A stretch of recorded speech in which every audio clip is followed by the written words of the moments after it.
Welcome to another Unwinding with Fiber and Fabric and Vlogmas 2022. As you can see, it is December 23rd. Not that you need me to point that out to you. I am sure that by this stage of the game, you are well aware of what day it is and how close Christmas is. Oh, before I put the drop cloth on the cloth on my lap, I wanted to point out that I am in festive mode. I am wearing my 2022 Christmas pajamas. I will tell you about those in just a moment. But let's go ahead and grab a bag of fiber and get the spinning going. And we have a little blue present, a little blue chocolate, and we have Golden Pear the Exhaust, which is a wonderful light color to add to the mix. Make sure we have a really good photo of that. And now, throw that on the floor. We'll pick that up later. Let's put the drop cloth on. Oh, so, Christmas pajamas. It might show up in the focus, but I have a Christmas gnome, and I have Christmas sloths, and I am wearing them a day early because, instead of waiting until Christmas Eve, because my son actually purchased Christmas pajamas for us this year, and his dad has been wearing them ever since my son was here at the beginning of the month. I hadn't been because I have a matching top to these bottoms, and let's just say it is certainly made for a male body, not a female body. And so I've been trying to decide what I wanted to have as a top to go with it. And I've been having so much fun with printable heat transfer vinyl that I finally decided I would make a Christmas gnome, put it on this old t-shirt of mine, and call it Christmas pajamas.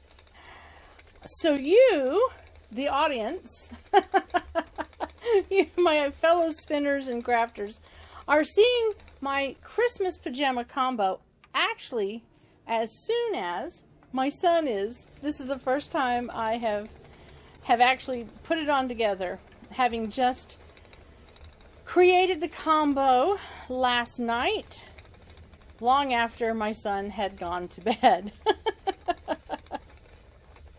So I wanted to actually talk about the heat transfer vinyl a bit, because it is really one of my favorite discoveries of 2022. So years and years ago, I tried printing on transfer papers and iron-on transfers, things like that, with mixed results, and actually not very happy with the results, not happy with, to me it was a little more frustrating. And so I put it aside and didn't revisit it until this year when in a embroidery group that I belong to, they talked about printable heat transfer vinyl. And I was just like, wait a minute, this is a product that does not look the same as the product I used all those years ago. Well, actually, yeah, over 20 years ago. Oh my goodness. Yeah, it's just amazing to me when we, when it occurs to me that it's been actually 20 years exactly that I was trying to do printable, printing on fabric, which I already knew how to do, but printing on fabric, iron on, all of these different ways to try to get stuff on fabric. And wow, yeah, the years go by, don't they? So, needless to say, we fast forward, and I'm looking at what they are using, and I'm going, wait a minute, that is not the same product. And of course, things have progressed. Things have moved forward, and we have lots of new, lots of old things reinvented that work maybe a little better. So, this heat transfer vinyl, one of the big questions I've been waiting to have answered is some heat transfer vinyl is safer for multi-purpose than others. And so what I want to be able to do in 2023 is combine the heat transfer vinyl, which, well, like I did on the little wooden piece. I want to be able to combine the printable heat transfer vinyl and the laser cut, the laser cut wood cuts and such that we've been doing. But you have to be very careful to not cause toxic fumes. So I've been trying to get an answer on the specific vinyl that I had found. Some of the vinyl companies are very, very clear that they are free of the chemicals that can cause a problem. So, sidetrack, tangent. So I've been waiting for that answer. I've been doing all of the other stuff, and I finally said, yep, Christmas gnome. Oops, here we go. Christmas gnome, that's what's going to be on my shirt. I did that up last night. Or I should say, I did that up yesterday, earlier in the day. It's hard to not think everything is being nighttime when it gets dark so early, and when there is a major winter storm moving through the area. So I played around with some different designs, tried to decide what I was going to put on my shirt. And I ended up deciding to go with a Christmas gnome and have it Christmassy. Whoops, not over here. So, have it Christmassy. But, in the process of trying to make a decision, I printed out a couple other designs. And that is something I wanted to talk about and share. See these? Oh, the little guy with the sheep. And the little girl. Now, she is not carrying laundry. That may be what the artist intended it to be, is her carrying her laundry. No, she's carrying wool to be spun from the sheep that were sheared. That's what the little girl is actually carrying. She's carrying the fleece so that they can spin the wool. I have no idea what the artist actually intended, but as a spinner, that's what I see. So I wanted to share that with you. I wanted to show you those designs. They are actually embroidery designs that I purchased, and in my software that I have, I'm able to save the designs as photos, as PNGs and JPEGs, etc. And that's what I've done, so that I can then print them out on the heat transfer vinyl, and voila, I have a quick and easy canvas bag. And that is what I wanted to really have as the topic for this second to last day of spinning. Years ago, I ended up getting an embroidery machine, nearly 20 years, and it was a game changer. And I initially, normally if I had ever even thought of spending that much money on a craft or a hobby or any of that, or just on myself, I would have just felt so guilty. Because I had young kids, you know, we had financial obligations like everyone else, and it just seemed like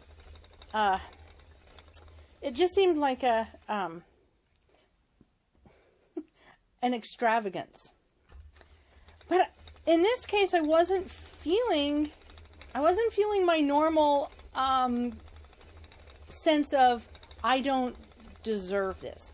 And yes, that is something that many of us go through in our lives. This feeling that maybe we don't really deserve nice things. I have been working now for years to try to shed that misconception from my psyche.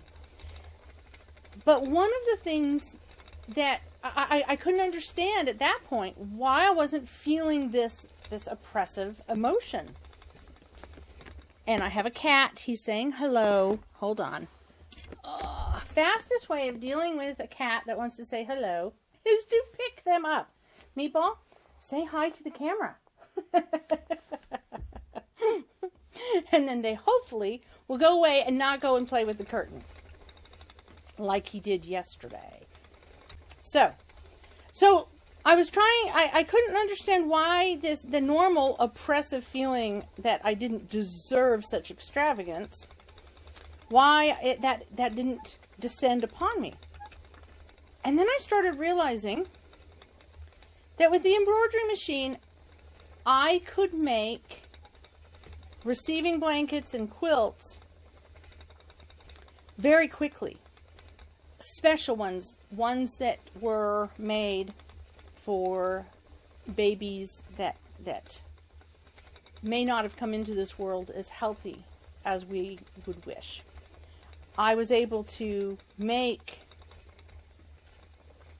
things that gave comfort to moms and dads, as well as swaddling their infant. And I was able to do that in a very short amount of time. Because I hand quilt my quilts, because of the time and effort that goes into that process, it was very difficult for me to make these items of love and caring in a short amount of time. And sometimes you need these things in a short amount of time without much forewarning. And so I realized that by having the proper equipment to make it go quickly and very special, I could now provide comfort in a way that I knew how to people in my life, in my circle. And I did. And it gave me a great sense of joy and peace. And I can now look back and understand how that seemingly extravagant purchase actually was one of the best things for my emotional health that I could have ever given myself.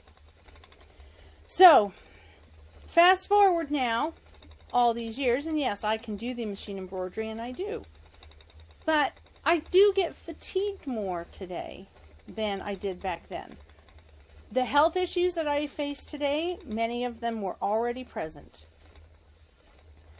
But age, time, and other accidents and injuries have made it to where even sitting down and making those gifts that I made 20 years ago, even those become sometimes just a little too much. Especially in times like this week where the weather is so inhospitable. So when all of a sudden I started playing around with this heat transfer vinyl, and specifically yesterday when I was trying to decide what to put on this shirt, and of course I couldn't just decide on the computer. I had to print them out, and I had to look at them, and I had to make a decision. And so, well, what was I going to do with them? I had this canvas bag because of a project that I was actually doing last year for Vlogmas. And so I thought I could put it on here. In the time of it takes to print, in less than 30 minutes from start to finish, I had this wonderful, what I'm going to use, believe it, I'm going to use this as a knitting bag. This is going to be a project bag. This is totally going to be a woolly project bag. Unless, of course, I find someone that I'd like to give it to before I can use it. But in less than 30 minutes time, I was able to create this, what could be personalized with a name, but in essence personalized because it is, well, it's what I love to do. and so this special gift. And so certainly it doesn't fall in the same category of a hand quilted quilt. But that's one of the other things that I've learned over the years, is that we have to be wise in how we gift and what we gift to the people in our lives. We want, if we're making hats for donation to a charity for people in need, homeless people that are struggling financially, if we're doing that, making a wool hand knitted item, while it is really warm, it's a little bit harder maybe to care for. We need to make sure that we're providing something that doesn't create a lot of work. I remember somebody talking about food drives and them saying, you know, it's all wonderful. People, you know, donate a lot of things like canned goods and such. But some of the people don't have any way to heat that up at the moment. So there's other things that can be, you know, donated. And that's why this time of year, contributing to really good charities is often much better than simply making something or buying something that we think, you know, can fill a pantry. We have to be wise in how we help and serve, because we don't want to create a burden in our efforts to share love and joy and the season. And I think that is a message that goes across to us. We need to remember when it is our charitable acts and when it is our gift-giving acts. We want to make sure that when we give a gift, we are giving a gift, not emotional baggage, not something that is difficult for the person to care for. We need to think of their needs. We love to knit and create with our hands spun, but it is important to make sure, if we're doing so, that the people that we're giving the gift to have the ability to appreciate it rather than find it cumbersome.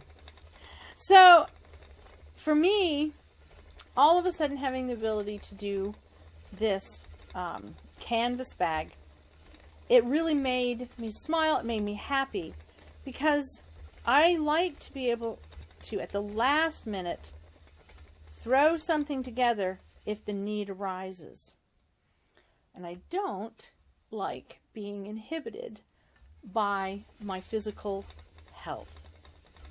So having not just one thing that I can do, but having a whole strata of things that I can do, things that I can, how I can serve, that helps me, especially during not this time of month, but this winter season for me.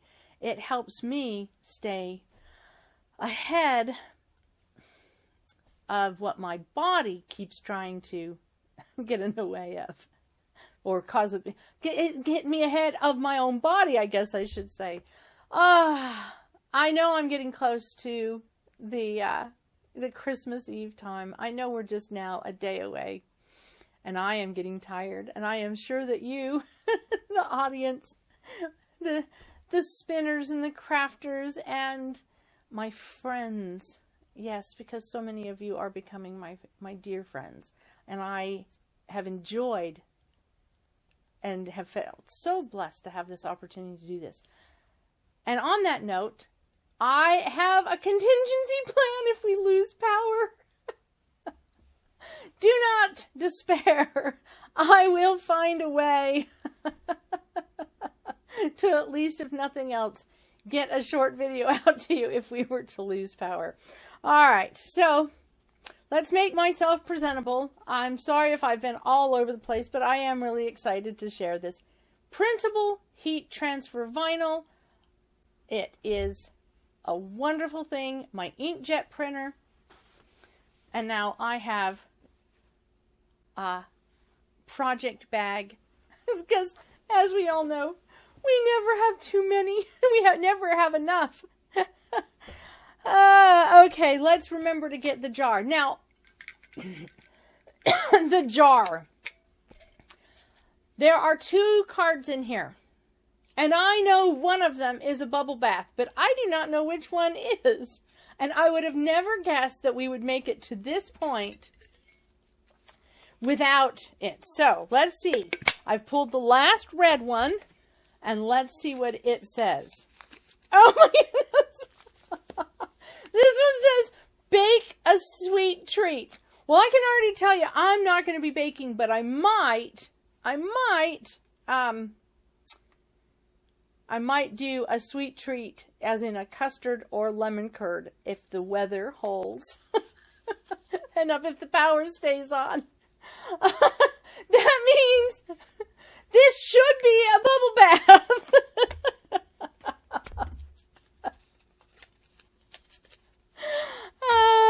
All right. I will see you tomorrow, barring a power outage, etc. I hope you're enjoying this time of unwinding with fiber and fabric. And whether you're watching this on the 23rd or sometime after Christmas, I wish you the best.